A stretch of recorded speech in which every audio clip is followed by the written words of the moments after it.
Okay,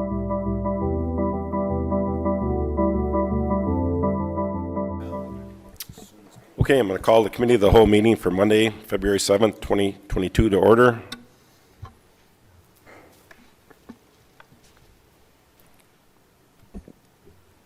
Roll call, please.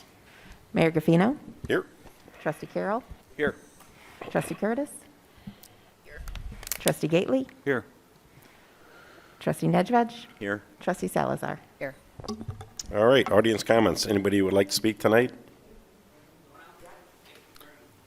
I just want to remind everybody to state your name and address, and roughly 5 minutes conversation, and it's not really a back and forth with the board, you know, it's just kind of state your concerns and we'll note them down and go from there, so.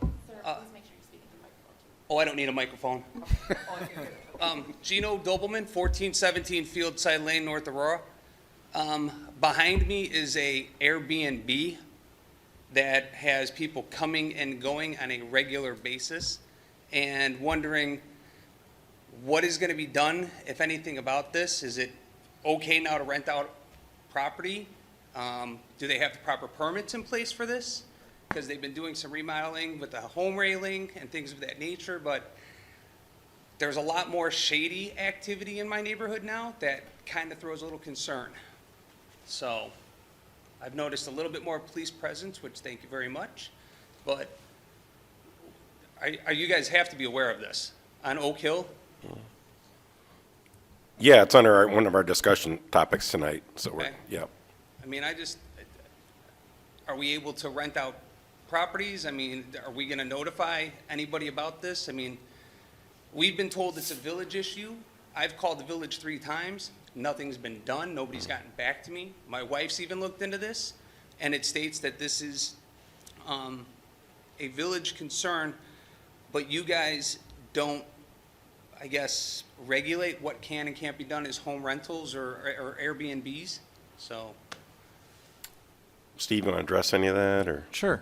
The conversation tonight is regarding whether or not to regulate Airbnbs, kind of understand them a little bit better and see what's going on out there, look at what other communities do and see if the board wants to go that direction.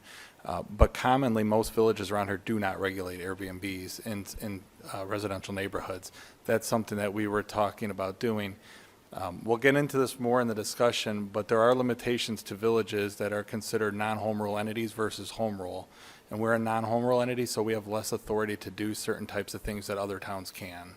But we'll get into that in that conversation tonight. okay. Thank you very much. That's what I want to Thank know. you. Yep, thanks. Anybody else?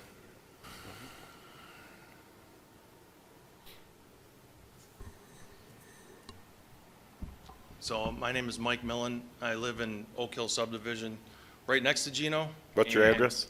1409 Fieldside Lane. Thank you. And I didn't know how this meeting was gonna go as far as if we we're gonna discuss this Airbnb stuff or, while we're here or after or whatever. So I just wanted to share a little story or a little incident that I had at my house last June 15th. I was watching TV, and all of a sudden, it was nice out, the doors were open, the screen door was, a couple guys come pounding on my door. I go out and see what was going on, and they said, you have my iPhone 13. The GPS brings it right to the house. I said, first of all, I don't know what you're talking about. And then they were inches to the door, and I had a screen door in between me, and I got it on video camera. The Ring video doorbell has it all. If you guys are interested in seeing it, but the Airbnb, so anyway, I said, I don't know what you're talking about, I don't have your phone. He goes, well, he said, I got a little drunk at the Airbnb last weekend and I lost my phone. And that's when this whole issue came out to where I didn't know what was going on. I did see a lot of people coming and going in the middle of the night, late at night, and they come down the stairs between the 2 houses and go in the back door. I just didn't know if it was relatives, friends, family, or whatever, but now that I find out it's the Airbnb, they went back there. I says, I don't know where your phone is. He goes, well, it's pinging to this address. I said, I don't have your phone. I don't know what to tell you. So then I said, did you check where you were? Check the Airbnb in the backyard. Maybe it's in the yard. dropped it in the grass, whatever. So they said, okay, we'll go. So they went around and checked it, and when I looked out the back window, or in the back of my deck, they were talking to, I'm assuming it's the homeowner that owned the Airbnb, the house itself, you know, and so I don't know if they ever found it. They never came back, but when they pulled up and they blocked my driveway with their car, come banging on my door, demanding their phone that I don't know nothing about. I don't need incidents like this at my house if the Airbnb is gonna bring this stuff to us. We brought it up with the homeowners association that we're a part of. Our hands are tied there, it sounds like. My opinion, I have no interest in an Airbnb if it's gonna bring just one thing. If my daughter was home or whatever, my wife was home by herself, and it gets a little more, it could go in a different way. There ain't nothing but a screen door holding back. I know anything can happen at any time to anybody, but it was a little frustrating to see these guys walk up and start demanding and accusing me of something that I didn't even have or do, when this incident would not have even taken place if that Airbnb was over there. Or I can't help that you can't control yourself and lose, whatever, we can go on for days with that, but I just wanted to state that, and that was just a little incident that we had. I never called the police. I didn't even think about it. I didn't, we've talked about the homeowner association. I was kind of surprised so much to where I'm like, I don't really believe this is going on. I'm like, I didn't even think about calling the police. I just wanted to keep track of where they were going and what they were trying to do. But anyway, that's my little incident. If there's any way to not have it, I would prefer not to have an Airbnb. I don't know if there's more than one. I'm sure there's more than one in North Aurora, but the one is it's right behind Gino, which is next to me. So it's right directly behind me and off to one house. And I don't have a fenced-in yard. People can wander, meander, do whatever they got to do. They can get anywhere. And so that's my opinion. All right, I just thank wanted you. to share that with you. Thank you. Yep, thanks, Mike. Anybody else?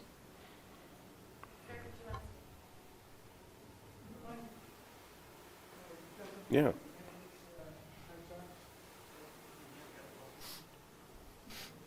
My name is Ken Shepard. I live at Oak Hill at 68 White Oak Drive. I am a next-door neighbor to the owner of the house at 66 White Oak Drive. And it's occupied, I believe, by 4 women. And in the back, they have an Airbnb. I have some clips from a security camera from the 30th and the 31st of a party or something that they had there. And there was traffic from roughly 4:30 in the afternoon on the 30th to 8 o'clock in the morning. Could you speak into the mic a little closer? Oh, I'm sorry, yes. That's all right. From about 3:30 in the afternoon to maybe 8 o'clock, 8:30 in the morning. I have a couple clips of videos, people going up and down the stairs, and they're all time-stamped. And I would... What was the date you said? I didn't get the date. The 30th and the 31st. Of January? Yes. Yes, sir. And I don't know if I should give this to someone, or, to plug in. Can you bring it up on the screen, or no? Or I have no idea. I would just like to shed some information on this whole fiasco, as far as I'm concerned. I have a quick question. Has anybody tried speaking to the homeowner and expressing the concerns they've had with them using the property as an Airbnb? Yeah, I have. And what was the response? She doesn't care because she's making money. It's her right as that homeowner, quote unquote, to do whatever she wants in that residence. I'm just asking because sometimes just letting them, making them aware might solve the problem. Laura, so I live over there. This has been brought up in these meetings before.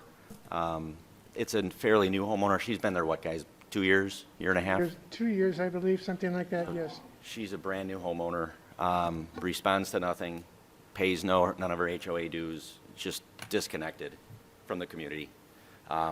We had an HOA meeting November. where we discuss things. We've talked to an attorney.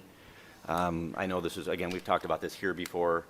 A couple of the main issues I think that we're, as an HOA, we have our hands tied is even if we were to get the amount of votes needed to pass, a new ordinance in our HOA, is everybody, the attorneys we've talked to said that any existing homeowners are already grandfathered in. So any new rule we would possibly set, if we're able to get enough votes, we can't even enforce it to existing homeowners there. It would just be for new homeowners that would move in. And then second, the bigger issue that I would see for an HOA is enforcement of something to this length. Enforcing, a fence that's needs to be painted, or driveway that needs to get seal coated. No problem. Knock on their door. Okay, no problem. Don't blow your leaves in the street. Something like this where this person makes a lot of money on this. What is a volunteer board, or what authority or what enforcement can a volunteer person on a board, what kind of enforcement do they have? You can ask the person, but like we already said, she'll just say no, and then we're just kind of where we are already. So as an HOA, I know, we've had a lot of discussions about it, and those are the topics that the issues that we see arising. So that's why, I've talked to Steve about this a little bit, but I would be, I know we haven't gotten to this far yet, but I'd certainly be in favor of us at least continuing to talk about what we may or may not be able to do as a board, as a village. Because number one concern for me, as you heard from these people, is safety. I do not live next door to the Airbnb, but I could not imagine having a new person living next to you every single day, because that's what it is. This is rented out day by day. And it's on our main drag when you come into our subdivision, so parking is brutal. We've heard the complaints as a village on that. And then, like I said, I leave for work every morning around 6:45. There is someone wheeling a bag out to their car in the morning, and I'm like, my God, it's every single, it could be Monday, it could be Tuesday, it could be Thursday. It's unbelievable. So safety is my concern. As a resident in that community, you literally do not know who's living there on a day-to-day basis. So I would be in favor of us at least considering to look into what options we may or not have to enforce something. Yeah, well, it's on the discussion tonight, so. Anything else? Can we show the clips, or no? Is that something we can keep? Or is this for afterwards? Can we keep that? Is that a copy for us to keep or no? Well, it's not a copy for you to keep, no. I just put them on a jump drive just to be able to show them. Why don't you, okay, I was gonna say, I was gonna come stop by your guys' house later this week. Right, If you want, let me grab it then, and then I can share it with everybody else, if that's okay. okay.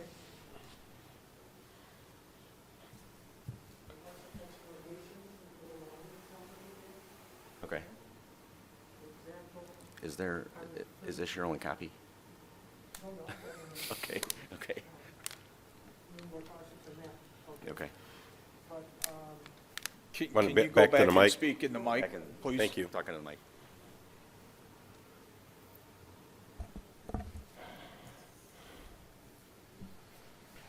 There's a comment on her Airbnb site about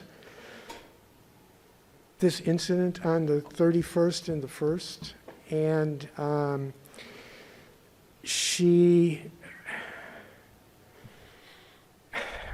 I don't know how to explain it, really. It was a long, long party. It went from 4 o'clock on, about 4:30 in the afternoon, maybe 5, 6 o'clock in the afternoon on the 30th, and it went till about 8:30 in the morning on the 31st.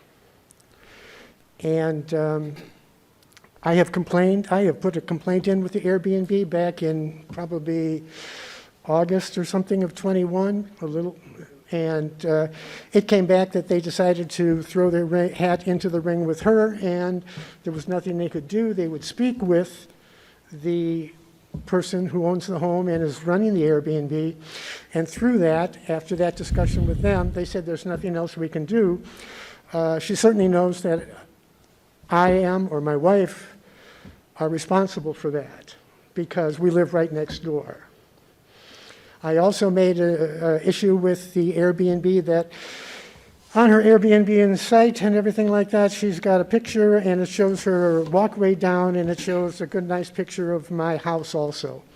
I told the Airbnb that she had not gotten my permission to use her picture in her advertisement, and I'd like to have the part that has my house in it taken off of her website. Well, my house can still be seen. She just came out, took a different picture, and that was it. Nobody's done anything. So I'm just kind of surprised that nobody does anything. If you look at the zoning rules and everything from North Aurora, from what I can read, it's not allowed. She doesn't have a permit, a special permit, it's not permitted, and the little box by bed and breakfast and hotels or whatever it is or something like that is blank, which means that it is not allowed.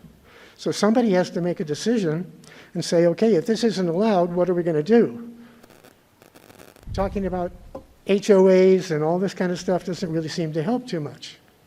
Can I ask a question about the specific event on the 30th, 31st? Sure. Was there like music, noise, any other reason that you could call the police to, because we have noise ordinances, we have other ordinances that could bring the police to the property to shut the party down if it gets out of control.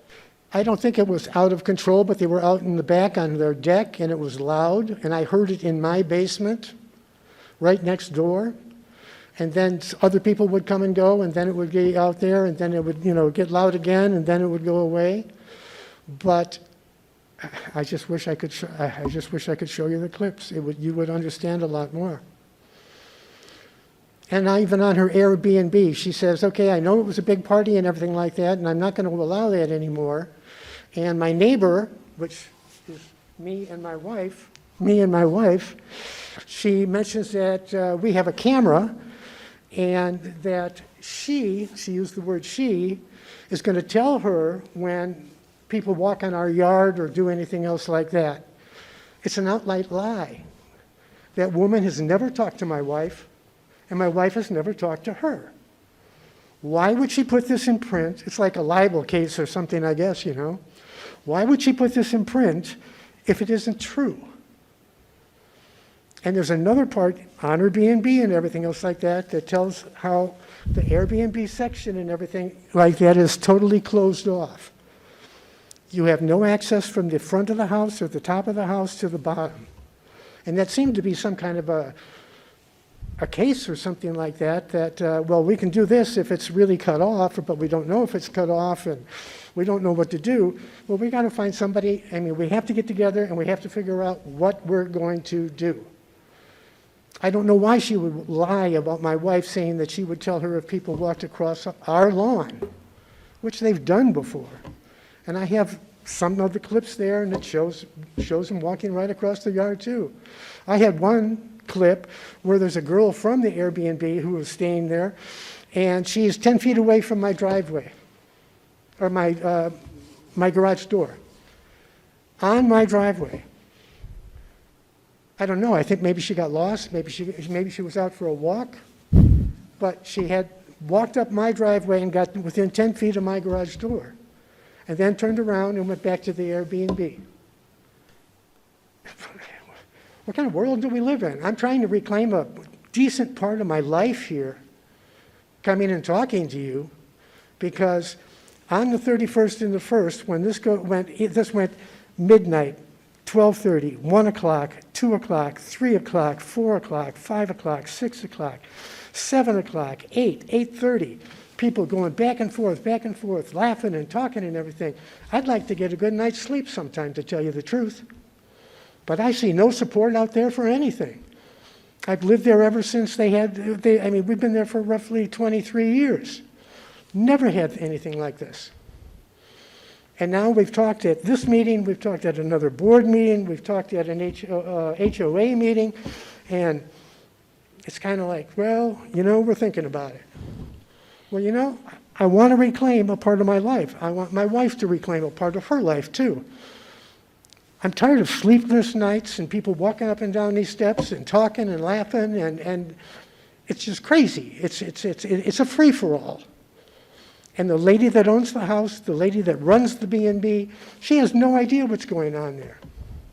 Absolutely no idea. Or she wouldn't have allowed these 10 people, and there must have been 10 to 12 people there. And on her website also, it says a maximum of 4. We allow a maximum of 4 people. But no, there's consistently 6 people, 8 people, 10 people, 12 people. We've called the police. I've called the police because I think she tells her boyfriends and everybody else to park in front of my house. I've got pictures on there and everything like that that shows everybody parked in front of my house. And they're not coming to my house. They're from the Airbnb next door. And the people are walking across our yard. And I mean, they're just, and they're from Arizona, they're from Michigan, they're from Illinois. I mean, they're from all over the place. And I don't understand why everybody can't sit here. And I called the zoning office in North Aurora. And I told them, because I had printed out the zoning recommendations and everything. And I told them to take a look at, what is it, 7-12C or something like that. And I said, if there's nothing in that box, and the paragraph above says, if there's nothing in the box, then it is not allowed, it's not permitted. So All right, I told him it was about the Airbnb and everything like that, and he says, well, you know, he says, it's a matter of interpretation. Well, how do you interpret, or why is it a matter of interpretation when the box is blank, and it states at the top, if it's blank, it's not allowed? Is it that because nobody here can go up and talk to them? I've called the police. The police come, they talk to the people, they'll go over to the Airbnb, they'll find out if it's one of their cars, they'll ask them to move it. I feel sorry for the policemen, I really do, because they have no power to do anything. I mean, it's really nice that they come by, and if it were loud and everything else like that all the time, but it's not. And she does not care about anyone who lives in that neighborhood. All right, well, thank you. So- Like I said, you stick around, the second item tonight under our discussion will be short-term rentals, so Okay, maybe thank you very you'll much. be I able to hear appreciate some it. of the comments from staff and the board and, go from there. Thank you. Trustee comments. All right, discussion. Item 1, Steve, electric purchase for wells. Thank you, Mayor. Item number 1 is a upcoming purchase for our water facilities and our wells. We have a 3-year contract that's due to expire in May with Constellation New Energy. Historically, the village has worked with NIMEC, the Northern Illinois Municipal Electricity Collaborative. They work with about 140 different municipalities to go out and bid for electricity on our behalf. Otherwise, if we didn't go through a bid process, we would revert to a ComEd rate, which is a much higher rate than we typically get through our bid process. Without going through the bid, as I said, for instance, our current rates through NIMEC are about 4.5 cents a kilowatt hour, and ComEd is about 7.8 cents per kilowatt hour. Right now, we're looking at our different options before we go out, and we know that the board and some of the conversations we've had with solar energy, with the solar panels in the houses, we wanted to look at whether or not there are green options. NIMEC does offer a green bid option, so you can buy standard electricity or you could buy green energy credits. David Hoover from NIMEC could explain more to that if you have questions, but you can buy into green energy through NIMEC. We looked at a community solar project program that's offered through the state. Currently, we don't qualify because our accounts are too big for the type of energy we use. Also, pricing-wise, NIMEC's actual anticipated pricing is cheaper, so it would save the village money. So at this time, we're looking to move forward with NIMEC to purchase energy. What we're looking for is that the board is okay with that process and to go out for bids. And then with that, we'd like to know if you would like to purchase green versus standard electricity.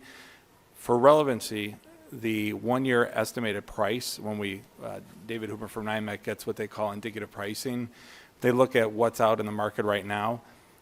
Pricing is going up in the market as we would expect with inflation and everything that's going on.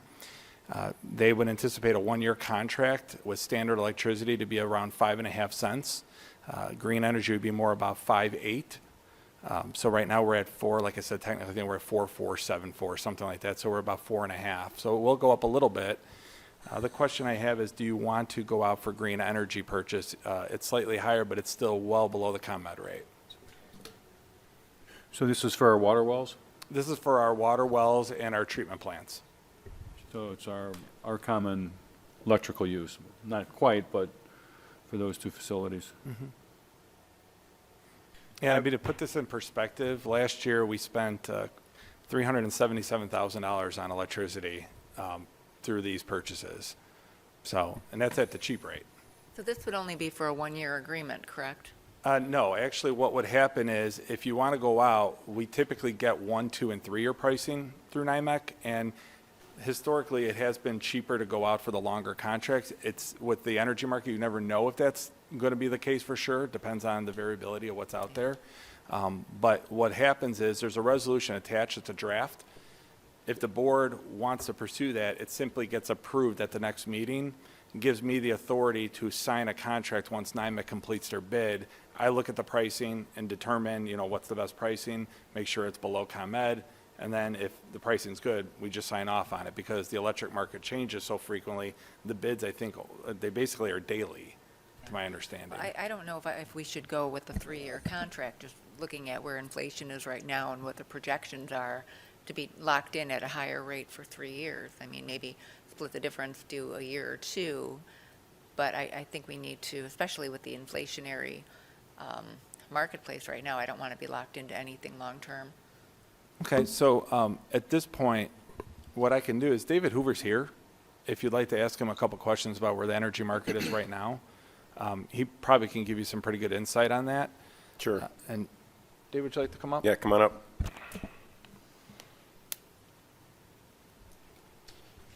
Excuse me. My name is Dave Hoover with NYMEC. We've had the privilege of working with you since 2009, so we appreciate that. Question about the term. Just so you know, we will provide on the day of the bid pricing for 1 year, 2 year, and 3 years. So you'll actually be able to see each of what the prices are for those terms. And then each member, each municipality is able to select the individual term that they care for. You are correct. Maybe everybody's appreciating and seeing it right now in their natural gas bills, that pricing, natural gas is high. Electric pricing follows and correlates highly with natural gas. We're a little bit higher than historically where we, this time of year. And we would like to think that in the next year or two that prices will subside and return more to historical levels. Yeah, if you choose to elect a 1-year term, that is clearly available, and then you could rebid that a year from now. So typically the difference, I'm sorry, Mark, typically the difference between the two energies, given what our usage was last year, you would anticipate that cost difference to be what? Just, ballpark. It is approximately 0.3 of a cent over 5.5 cents. So I can't do that fast enough. I apologize, but it's probably around, it's less than 10%. So if it were 5%. approximately. I think it's 5%. It's like 5%. Steve, do you have I did the math Do you have a number earlier. in dollars? I mean, is it, Yeah, well, and then he spent- $50,000 difference? 20 Is grand. it- Well, you spent 377 last year, so 5% of that It's 115, would be 18, For what? 18. the savings. Now, that 377 included, just so we're clear, now, one of our wells has been down for a while. It's back up now, but our 2 new wells are on ComEd's rate, so we can see the price difference dramatically on what we get our separate ComEd bill for those 2 wells than what we do from Constellation for the others. So it's kind of blended, but with the rate increases going up, since we're in budget season right now, I think we're actually budgeting for that to go higher than 377 next year in anticipation. So if, to do quick math, 377 times 0.05 is about an $18,850 difference, just under $19,000. Over a year's time. Over a year. Well, I mean, I don't mean to be a gloomy Gus, but it doesn't look like the economy is going to get better. and anytime soon, or at least in the near term. So you're anticipating that rates are going to come back down, but are they really going to come back down? That's, I guess, the million-dollar question. I mean, We don't have to lock it in. We can lock it in for 1 year. Is that my understanding? You can make a term for 1 year. It's locked in at that rate for 1 year or 2 years or 3 Yeah, years, so right? historically, what we do is the resolution gives me Right. authorization to sign a 1, 2, or 3-year contract. And then our finance director, who is obviously not here anymore, he and I would sit down the day of the bid. And David, can you explain how that bid process works and how the numbers change frequently? So those bids are only locked in for, is it a 24-hour period? Right, electricity is a commodity, and prices during the day change, minute by minute. And it's traded. So when we go to bid, we ask our suppliers to hold the price for 24 hours, just to allow everybody to conduct business on the day of the bid. Similar to like a bond issue, our prices are just good for the day. So you'll have that, first thing in the morning, and then at that point in time, you can see the disparity in the prices. We expect that prices will go down the longer the term you select. so is that first year then at the market right now, and then it's discounted for year 2 and year 3? Or No. is it market at year 3 and it increases? Well, it's all market pricing. It's what the suppliers see. So they're on a 3-year term, the price is lower. You pay that one price for the entire 36-month or 24-month term.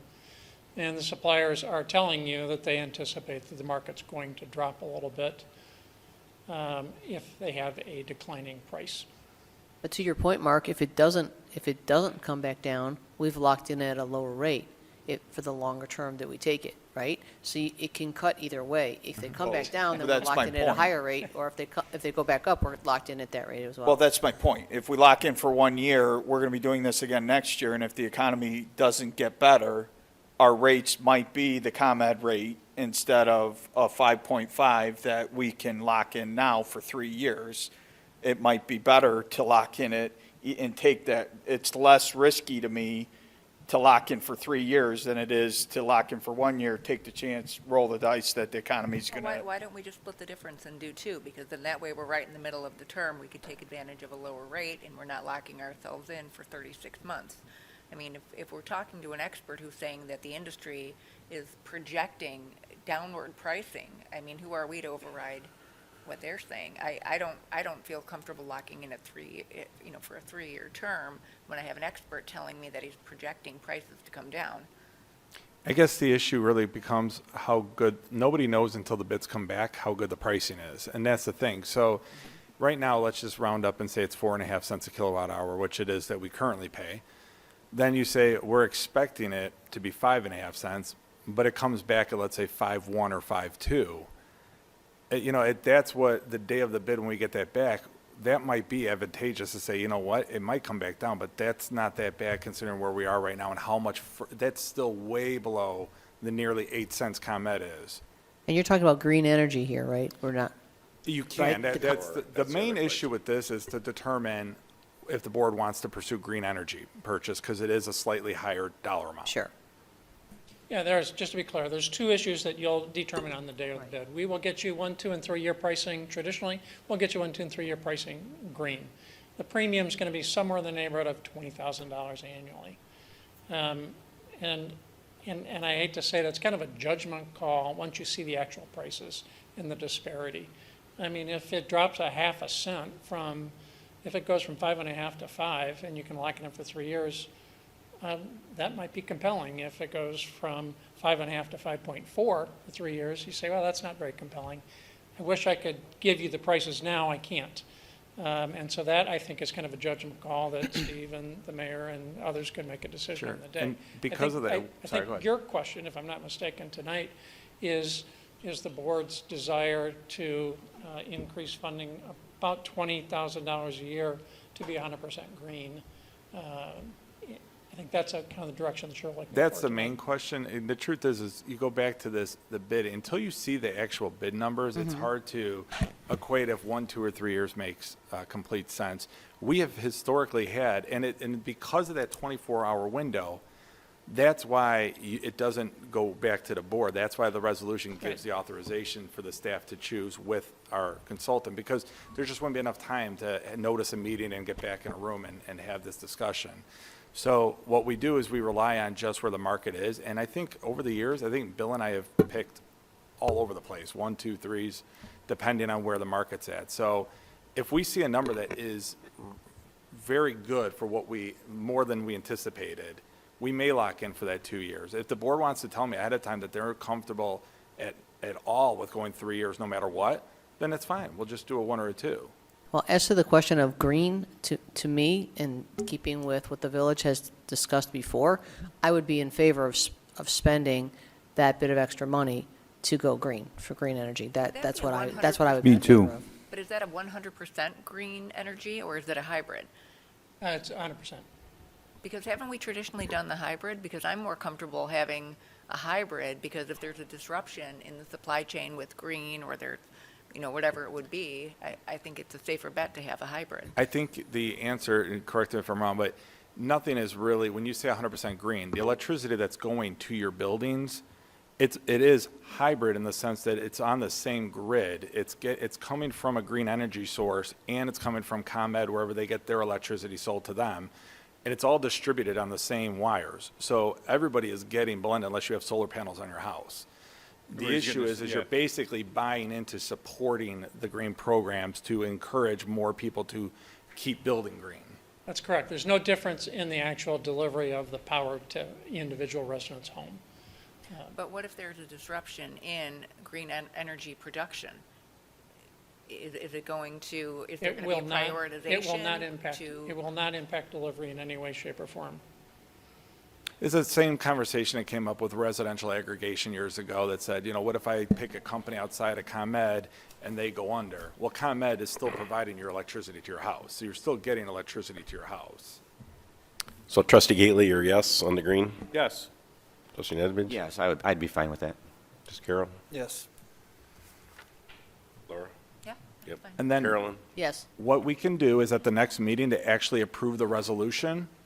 At that point, David and I can talk the next couple weeks, see if there's any indication in the market that anything's fluctuating, changing, so that before we pass that resolution to go out to bid, we can kind of have that conversation on if the board has a comfort level of not going beyond 2 years.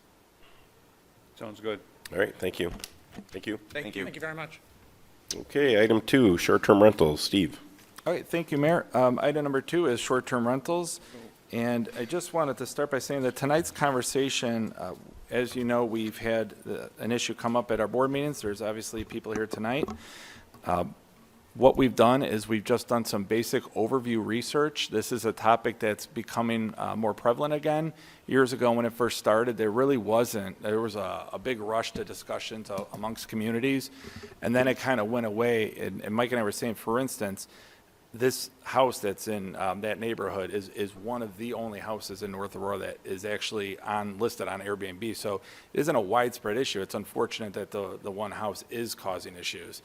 But that being said, Mike's going to walk you through our codes, but ultimately the main reason for this discussion is to have potential more discussion. I know it sounds awful, but what it is basically this. You have the ability to do no regulations like we currently do. You have the ability to allow this with further regulations. We'd have to go back and figure that part out of what we can and can't do, and Mike will get into that.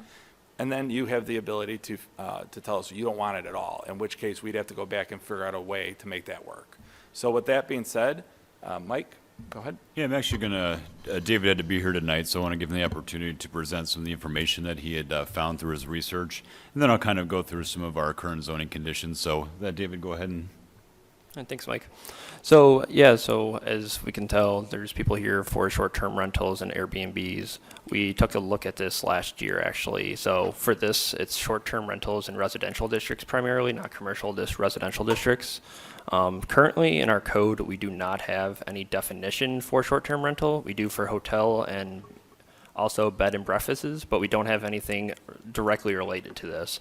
So for discussion purposes, a short-term rental can be described as an occupation of a residential dwelling unit that is used as a primary residence, where a dwelling unit is wholly or partially rented for a short period of time. Usually it's less than 30 days. And it's also just a temporary guest. Also, as is mentioned tonight, the Village of North Aurora is a non-home rule municipality, so the village lacks short-term rental licensing, such as a home rule, such as Batavia, Aurora, and so North Aurora must rely on policing and code enforcement to maintain and enforce this. As I discussed in 2021, we reached out to a few surrounding municipalities about the regulatory status of residential short-term rentals in residential districts. As you can see, 1 out of the 7, which Batavia is the only one, has actual specific short-term rental regulations. They regulate and license short-term rentals as a bed and breakfast. No other ones do in the surrounding area as of right now. One thing to consider is Sugar Grove does consider short-term rental as a hotel and are not permitted in residential zoning districts. And also, currently, North Aurora currently prohibits hotels and motels in all residential zoning districts, as well as bed and breakfast guest homes are prohibited in village single-family zoning districts. They're allowed as a special use in R3s in the ER district and permitted uses in the R4, but that's bed and breakfast for a guest home.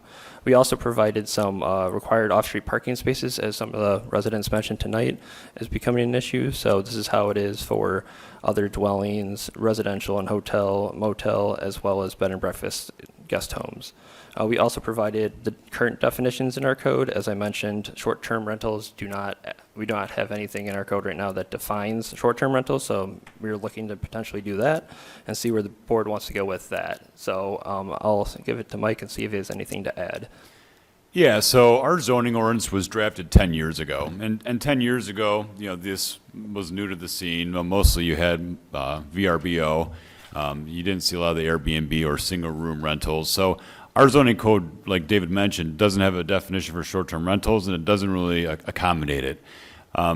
Batavia considers it a bed and breakfast. Sugar Grove considers it a hotel.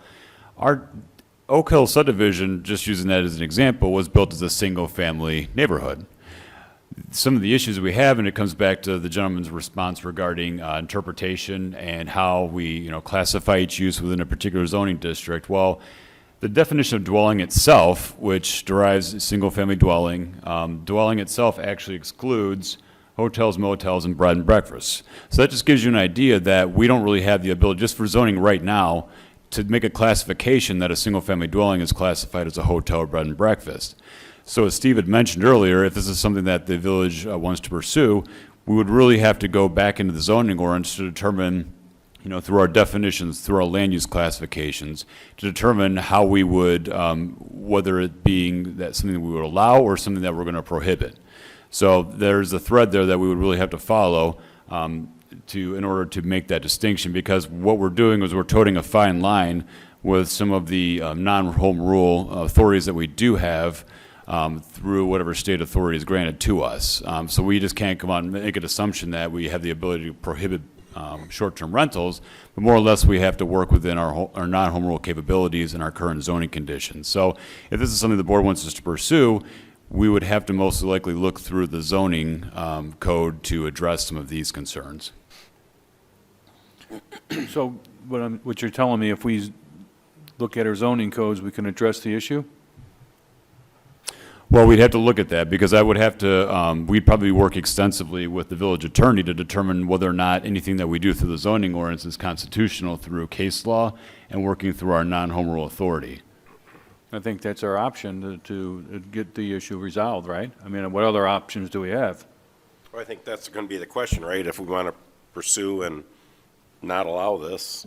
But right? even That's so, what you're looking from the board, and then come back with some suggestions and. Yeah, we did. We checked earlier today. We do have one property listed in Oak Hill on Airbnb, and I think we found one in Timber Oaks on VRBO. So we have 2 total in town right now. And obviously, we just, as environmental scan, just seeing what else is going on out there. And unfortunately, it sounds like it's a very bad seed.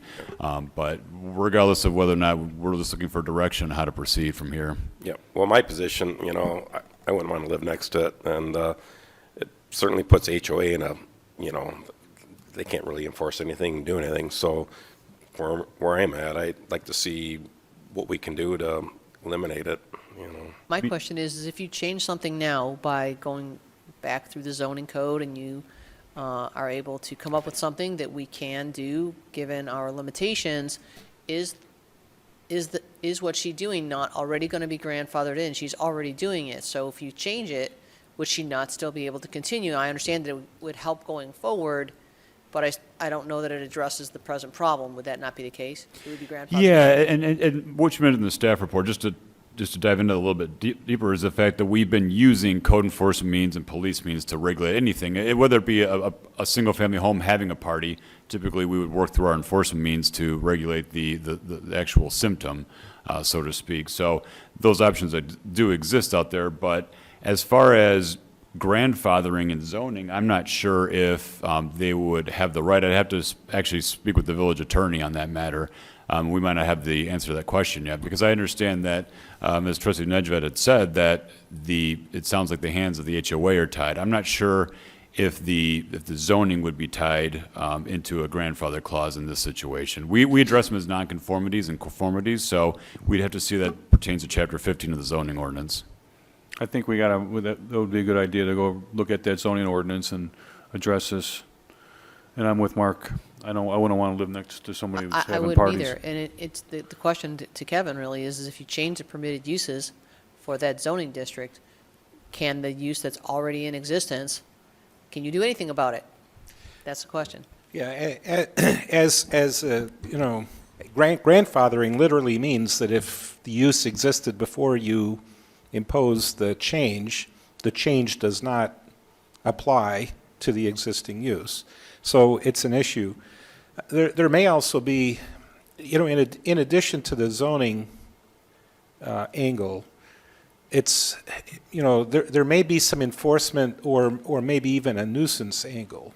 So we do have common law authority. We don't have to rely upon home rule or, there's common law authority to regulate nuisances.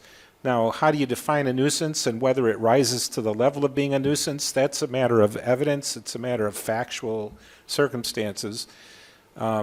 We could perhaps develop a code definition of what a nuisance might be in this context. I'm just thinking, I'm brainstorming is what I'm doing, that it might relate to the number of police calls or relate to the number of enforcement proceedings that stick over the course of some period of time, perhaps. So that could be an angle as well, but that's much more fact and situation and enforcement related than something like a zoning change. I think the most important thing for us to do is if we go back, first of all, we have to answer the question of, are we allowing with regulations or are you looking to flat out deny it? That's two different things. One thing is allowing it with regulations. The other one is saying you can't have this at all. And so that does change the way it's viewed in the zoning ordinance when we go back to come up with solutions. The other thing too about nuisances is anytime if it's a noise ordinance or whatnot, they're hard to enforce at times because a lot of times they require discretion. And some people, what one officer might think is reasonable, another might not. So what I would be, if the board wants to regulate or deny this, it's important to be clear and actually have some, whatever the strength and teeth or we can put in there to make sure that we can enforce it. Otherwise, we'll be back saying, this is a gray area. You really need to make it cut and dry. Well, if it's a disturbing the peace kind of a situation, an officer can't, they're not, officers can't be disturbed in that sense. It would have to be someone coming out of, a private person saying that I couldn't sleep because of all the noise that was generated at this house and the activity that was going on. Right, and the police can't send a complaint typically either. It has to be like the neighbor or somebody that called because they're the ones being disturbed, not the police. Exactly. Kevin, I see, there's a couple different issues here. There's, what is our zoning code going to be moving forward, and what can we do for the residents now? Right. And, or actually in three issues I see, because just because our zoning they might be grandfathered in, doesn't mean that the residents can't bring a private nuisance action. Right. There is a remedy. Yes. There. But as far as us, I agree that we should prohibit it in the code. But I'd also like to see us investigate the nuisance definition, because the Airbnb isn't going to be the only issue we come across over the next 10 years, where you could have, for example, there's a house in my neighborhood that repairs race cars in their driveway 24/7. And, you know, if that's loud, disturbing the peace, I wouldn't want to live next to it. And they have a lot of traffic coming in all the time. And I think creating a public nuisance definition helps the neighbors, because it puts the burden on the village to do something. And so I think that we could do a twofold review of that, but, and do as much as we can for the immediate problem, but if they're grandfathered in, our hands may be tied. Yeah, I'm not saying necessarily that they are grandfathered. It's an issue. So, you know, if somebody had turned their house into an apartment because, I don't know, we didn't exclude apartments from single family residences, that would be a grandfathering that's clear, because they made a change to their property in reliance upon there not being an issue. This is a use issue. I'm not sure how far that goes in terms of grandfathering. That might be a little research we have to do. Maybe that means that it wouldn't be grandfathered. I'm afraid that it does. I mean, I am afraid there's a grandfathering issue, but I'm saying that it's something worth at least looking at to see if there's a way to say that it isn't grandfathered, because it's it's a periodic thing. It's not like some change that they made to their property that will always exist in the future. It's, you know, so there could be an issue there too that we can look at. I don't know where that goes. But again, I think the public nuisance, if we can look at that as kind of a catch-all, that it prevents issues like this from happening in the future that aren't necessarily related to Airbnbs, but any sort of public nuisance, that the village actually has some teeth to enforce. Another thing from a zoning angle is that this is a commercial use, right, in a residential district, and we do limit the kinds of Yes. commercial uses that are allowed Yes. in a residential district. So that's probably a zoning angle that we can take. But again, if this particular commercial use existed prior to the change, that grandfathering issue pops up again. So let's say that it was a use that's not permitted. What's the remedy? So, you know, what's the remedy if they're in a residential area, they're using it for commercial use, that is, in contradiction to the zoning ordinance, what is the village's remedy? Oh, well, then, I mean, if it was a violation, we would enforce it, by fines. And if fines don't work, then we would seek an injunction. But, we do allow some commercial uses in residential districts, and I don't believe this is really addressed in the zoning code in terms of a commercial use that would be prohibited. Yeah, we just don't have a definition for it. We do have bed and breakfast as a commercial endeavor. Doesn't really fall in that category, and the definition of dwelling excludes that. So they do exist. It's just a matter of, by our zoning definition now, we can't really enforce it as that particular use, which is prohibited in a single-family district. So, Mike, I had a question for you. So, as far as the definition, I'm reading this under table, what is this, under chapter 7.1? In the packet that we were sent, there is a definition here spelling out bed and breakfast, guest home. Does that not define what we're talking about here right now? Yeah, we do have a definition of it. Again, I'm not going to say it's a stretch, but it could be interpreted that way, but it's based upon the definition. We also include the definition of a hotel. What I'm saying Well, is. it's clearly not a hotel. Yeah. I mean, What that's- I'm saying, though, is that the dwelling itself, I just go to here real quick. Give me Well, one he's second. looking it up, that's the issue. Sugar Grove, for instance, they classify them as a hotel to try to keep them out of residential neighborhood, but they don't really meet the definition of a hotel by state statute and the non-home rule authority in the Illinois statute, so. Yeah. Do we know if So is this this- I mean, property is the owner's principal residence? It is. It And is? that's what I'm saying. It meets the live there. definition that I'm reading right here. And That is was that a- our definition, or whose definition is this? The definition of here of bed and breakfast is our definition. So that's where I'm not understanding. Then we already have a definition that this property fits. And then as the residents, pointed out, it's not permitted under that definition. Well, again, looking at the definition of a dwelling in our code, it actually, like I said, it excludes bed and breakfast and hotels. So we have a definition for. We have like contradicting. Correct, yeah, because again, this was drafted 10 years ago. This was never taken into consideration at that point in time that this was going to, be an issue. I mean, what would be the harm in going after this lady and telling her, look, we have a definition that this is a bed and breakfast. It's not permitted. You need to stop. And let That her, was- let that was her, my let her thought call it. Let her. For now.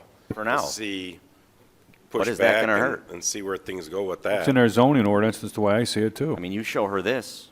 What is she going to do? I mean, if she gets an attorney and fights it, then we have a bigger issue to deal with. But for now, why can't we just have you guys go after her now? We already have something written here, Well, the problem is. It's written. It's all right here. Is it not? If we go after her and we lose, she's gonna be emboldened. And then if we go to try and change the code, and we try to go after her again on a changed code, it's gonna be that much tougher. It's gonna look like we're targeting. Yeah. We would have to do the same thing with everyone that popped up. So if we had a VRBO pop up, we would have to do the same thing to be consistent. So it wouldn't be this one, it'd be any single Airbnb or vacation rental by owner. Well, but a VRBO is renting the whole Correct. home, right? But it's still short term. It would still fall under a short-term rental. Well, what's the board thought then? So you want to look to eliminate it? We look and just regulate it? So they have some direction and they can come back with some solutions? But I think they need to eliminate it, and then, Okay, you that's where I'm at too. maybe Kevin can look at it, and that's my opinion. Yeah. Just eliminate Todd? it altogether. And I'll leave it up to you guys and Kevin to decide. I mean, if, like Mark, what you just brought up, if it's something that if we go after her and she calls our bluff, then we're kind of screwed in the future, then maybe that's not the right way to do it now. I don't know. So. I like the idea, Mark, to your point, bringing up the nuisance ordinance, because then that way we've got more tools in our toolbox. So I think we should just go all in, and I'm certainly in favor of restricting them, but also have a plan B. Yeah. So if you look at what the other towns are doing, and we say that they're not really regulating it, from what I've heard and from what Mike, I'm sure, has heard, is a lot of them are doing what we're doing. If it's a police call and it's an actual police issue, the police will respond. If it's a code enforcement complaint, maintenance, property maintenance not being upkept, code enforcement. With the nuisance, the one thing you can do is, if you were to build a nuisance ordinance and strengthen it, you could essentially put some of those things in that nuisance ordinance that would probably give us more strength to go after certain things that maybe aren't in our code already. Well, and there's no grandfathering a nuisance. A nuisance is a nuisance. So Correct. There's no grandfather. If she's 'Cause it hasn't abusing her occurred yet. neighbors and taking advantage, we can go immediately with a public nuisance, no matter what change, right, Kevin? Yeah. Noise is a nuisance. Excessive noise, disturbing the peace. Once some action rises to that level, it's enforceable, and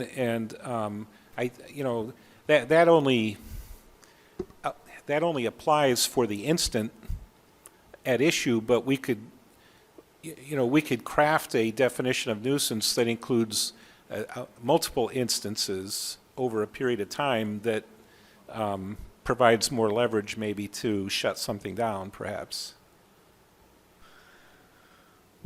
I'm in favor of prohibiting it and beefing up the nuisance statute. We'll take a look into everything too. I just want to point out too, with the bed and breakfast scenario is that Batavia does it that way, but Batavia also has home rule status. So there's a fine line that we're trying to figure out what authority we have, even if we were to make certain zoning interpretations. That's something we've been looking into. Yeah, I mean, in a perfect world, it's like this. I equate it to a business license. We always say that the village lacks the authority to have business licenses, or even when we had the contractor license conversation. A registration's fine if you want to take somebody's information down, if you want to call them in case there's an issue. But if you don't have the authority to literally pull that license and say you can no longer operate, there's no teeth to it. So we got to find a way to put some teeth into something. Yeah, and just for more background information, so the Illinois Municipal Code allows the ability to regulate and tax hotels. Hotels are defined as a place where sleeping accommodations are furnished or maintained for 20 or more persons for a period of 1 day or more. And then the other area that the Illinois Municipal Code gives us regulation authority is rooming houses, which are defined as not a hotel, motel, or apartment, furnished at a fee for 4 or more people at a specified rate as a permanent place of abode. So that doesn't fit. That's the problem. And there is no other statutory authority that applies to a situation like this. So it's kind of a hole that the legislature has left in terms of our regulatory authority, and that's the problem.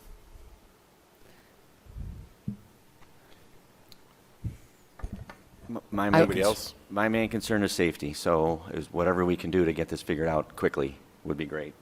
I would be in favor of prohibiting it if we cannot write something that would give the village remedies when we have people who are offending like this. So maybe, and we have so few of them, right? We have 2 that we know of.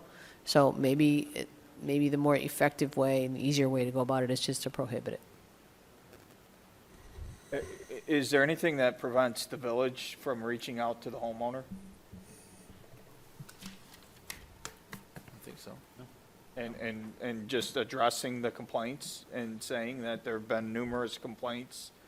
I mean, are there any police records of calls and address that with the homeowner? And Yeah, I want to say that the last time this was brought up, I checked some records, and we have a record of a few calls there. I don't recall exactly what they were, the outcome, but we've been there. So maybe we can meet with them and I mean, on top of our the police, concerns to begin with. I say on top of the police calls, I'm sure there's been a lot of parking complaints in there as well. That's all, related to the same property. So Here, she might tell us that, or ignore us or whatever, and I'm not saying don't do what we just talked about tonight. I'm just saying that if the goal is to eliminate this as quickly as possible, it might behoove the homeowners for the village to pick up the phone and talk to the person. So in the meantime, have the residents keep calling, establish some. Sure, if there's any issues going on there, they should call us when they're happening so we can go out there and see them. I mean, that would be the best thing so that we can actually see what's happening there when it's happening and see if there's a violation of anything. Right. So That will that way help it's documented. establish that there's a problem, that there's a nuisance there. It'll create a public record.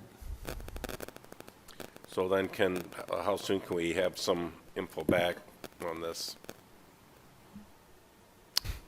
I don't know, Probably a few weeks, few weeks, at least, yeah. maybe no more than a month, and we can kind of address it and But maybe we could try and call Yeah, the at least resident. set up a meeting or whatever. We can call and right? set up a meeting and see if we can do that.